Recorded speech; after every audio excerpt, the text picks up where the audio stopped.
When the power goes out, the first and most critical survival concern is clean, safe water. It's easy to take water for granted when it flows freely from your tap. But once the grid collapses, municipal water systems can fail almost immediately. Pumps shut down. Treatment plants stop operating.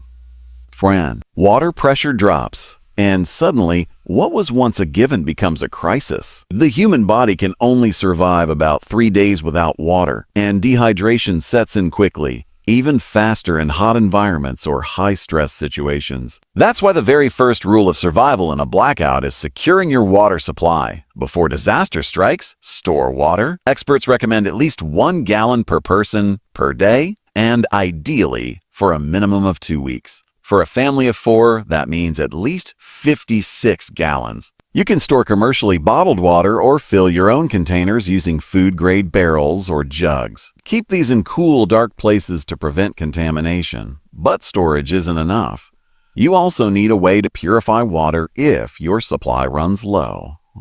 Flooding, broken pipes, or panic-driven overuse can render even a safe water undrinkable. A gravity-fed water filter like a Berkey or a portable life straw can remove bacteria and protozoa. Chemical treatments like iodine tablets or unscented bleach, drops per gallon, are good backups, especially for larger volumes.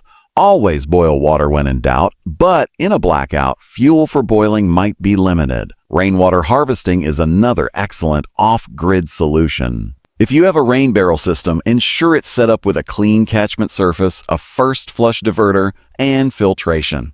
Don't drink directly from lakes, streams, or puddles without purification. Even clear water can carry dangerous pathogens. Don't forget hygiene needs. You'll need water for brushing teeth, washing hands, and cooking. Dirty hands spread disease rapidly, especially in tight quarters. Having a separate supply or gray water plan for sanitation helps preserve your drinkable water. Teach your family the water discipline mindset. Don't waste a drop. Rinse dishes in batches, reuse washing water, and always seal containers to prevent contamination. Make access easy but controlled. If you're sheltering with neighbors or friends, work together to safeguard your water and distribute it fairly. In a prolonged blackout, water becomes more than a resource. It becomes the center of your survival strategy. Every gallon you have or can safely gather buys you time, health, and peace of mind. Without it, even the most well-prepared home will fall into crisis. Prioritize it. Protect it. Because when the taps run dry, only those who planned ahead will stay alive. After securing water, the next critical survival rule during a power outage is maintaining warmth, especially during cold seasons or in cooler climates. When the grid goes down, so does your central heating. No more furnace. No more electric blanket. Just you, the cold, and whatever you've got prepared. Hypothermia doesn't just happen in the wilderness. It can set in right inside your own home when indoor temperatures dip below 50 degrees F, especially if you're elderly, a child, or already weakened. To start, make sure your home is sealed up tight. Before a crisis, install weather stripping on doors and windows. Cover drafty areas with heavy blankets or plastic sheeting to trap warm air.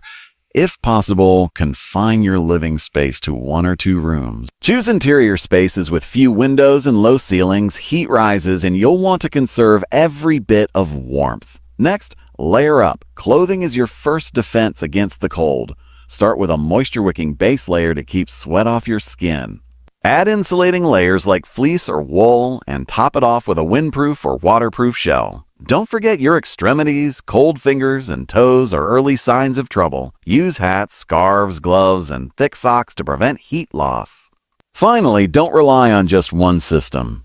Use a layered communication approach. Radio, two-way devices, digital backups, and analog tools. In a crisis, the more ways you have to connect, the more options you have to survive. In silence, knowledge is power, and preparation speaks loudest. Water is not just essential, it's non-negotiable. When the power goes out, water access can become uncertain within hours, especially in cities reliant on electric pumps. Without power, well pumps stop working, treatment facilities slow or halt, and tap water pressure can disappear. That's why the 4th survival rule is to secure a clean, reliable water source and have multiple ways to store and purify it. In any emergency lasting longer than 3 days, water becomes more critical than food. Every person needs at least 1 gallon of water per day, half for drinking and half for hygiene and cooking. For a family of 4, that's 28 gallons per week. Multiply that by several weeks or months and it becomes clear. You either need to store water in advance or know exactly how to find and purify it safely when disaster strikes. Begin with storing water in heavy-duty BPA-free containers, 55-gallon barrels, stackable 5-gallon cubes, or even clean soda bottles. Label and date your containers, keep them in a cool, dark place, and rotate every 6 months. Water doesn't go batty per se, but contaminants can build up and plastic degrades. For purification, have several methods. A gravity-fed filter system like a Berkey or Alexapur can handle hundreds of gallons and remove bacteria, protozoa, and even some viruses. Life straws or Sawyer Minis are excellent for individual use and can fit in a bug-out bag. Water purification tablets or drops are lightweight and kill most pathogens in 30 minutes. Keep them as backups. Boiling is the old-school but gold standard method. If you can build a fire or use a camp stove, boil water for at least 1 minute to kill microbes. Just remember, boiling doesn't remove chemicals or heavy metals, so it's best used with relatively clean sources like rainwater or tap water. Speaking of rainwater, consider installing a rain catchment system. A simple setup with gutters, a barrel, and a screen can collect dozens of gallons from one storm. Always filter and purify before drinking, as roof runoff can contain debris or bird droppings. Scout local water sources near your home, streams, lakes, even irrigation ditches. Mark them on a map and assess how far you'd have to travel on foot. Keep collapsible jugs or a sturdy cart for transport if needed. Also, don't forget hidden indoor sources like the water heater tank or toilet tank, not the bowl. Without water, your time in a blackout becomes a countdown. Don't wait until you're thirsty. Secure it early, purify it properly, and make sure you have more than one way to get and clean it. Water is survival's foundation. When the grid goes dark, the smart ones already know where to turn and how to make every drop count. Staying warm during a blackout isn't just about comfort. It can be the difference between life and death, especially in winter or cold climates. When the grid fails, so does your central heating if it's electric or gas dependent. That's why the 5th rule of survival is preparing to maintain body heat without power. Hypothermia can set in quickly, even indoors, and older adults and young children are especially vulnerable. The first step is insulation of your body and your living space. Dress in layers. Start with moisture-wicking base layers. Add insulating materials like fleece or wool and top it off with a wind and water-resistant shell if necessary. Wool is king in the cold. It insulates even when wet and doesn't hold odor like synthetics. Avoid cotton, which traps moisture and speeds up heat loss. In your home, identify a warm zone, a small room you can seal off with blankets, plastic sheeting, or even garbage bags over windows and doorways. Gather everyone in one space to conserve body heat. A tent set up indoors can trap warmth even more effectively, especially if you have sleeping bags rated for cold weather. Emergency heat sources are vital. Portable propane heaters like the Mr. Heater Buddy series are indoor safe with proper ventilation. Stock up on fuel, but be aware of carbon monoxide risk. Use a battery-powered code detector and crack a window. You can also use candles strategically with fire safety in mind, or build a homemade terracotta pot heater with tea lights to generate small-scale warmth. No electricity means no electric blankets, so have high-quality wool blankets, sleeping bags, and thermal Mylar blankets ready. A Mylar emergency blanket reflects body heat and can be layered inside a sleeping bag or around your clothes. They're compact and cheap, so keep several on hand. Don't forget about your feet, hands, and head. Major heat loss points. Wool socks, insulated gloves, and a good hat can make a huge difference. Sleeping in a hat may feel odd, but it's smart survival. If you have a fireplace or wood stove, keep it maintained and your chimney cleaned. Store enough seasoned firewood to last at least 2 weeks and know how to start a fire without lighters or matches.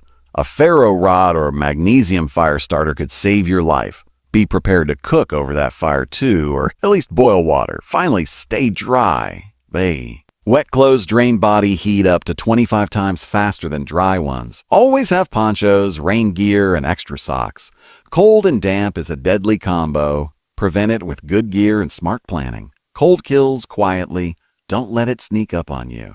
When the lights go out and the temperature drops, those who prepared for warmth will have one massive advantage. They'll survive, while others scramble for heat that isn't coming. Communication can be your lifeline in a blackout, yet it's one of the first things we lose when the grid goes down. Cell towers fail, internet goes dark, and suddenly you're cut off from family, emergency updates, and critical resources. That's why the sixth survival rule is to prepare for communication failure before it happens. Because in a crisis, information isn't just power, it's protection. The average American household depends entirely on smartphones, Wi-Fi, and streaming services to stay connected.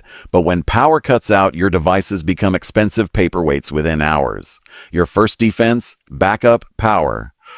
Keep battery banks, 10,000 of them, or higher, solar chargers, and even hand crank chargers ready to go. These can keep phones and radios alive long enough to get or send messages. Charge all devices the moment a blackout begins. You don't know how long they'll last.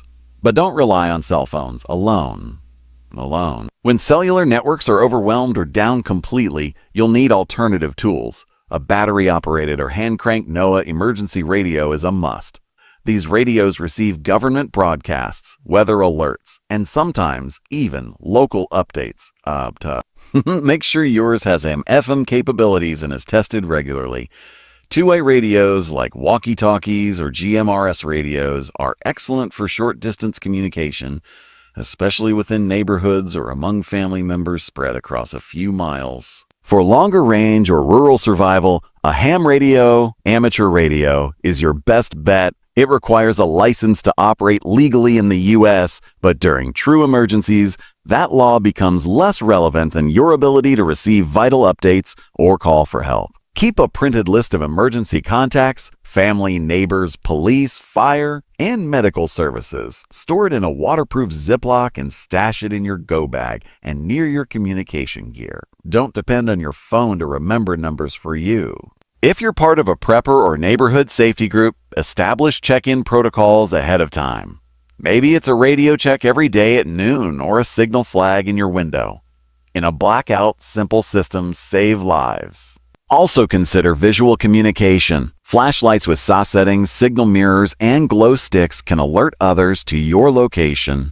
For those living in more remote areas, flares or even prearranged visual codes with neighbors like colored flags can help share basic information silently and quickly. Social media and emergency apps are great, Dad. No, they're not. Download offline maps, save essential PDF like first aid guides, install apps like Zello Push-to-Talk app that sometimes work on limited data or Wi-Fi.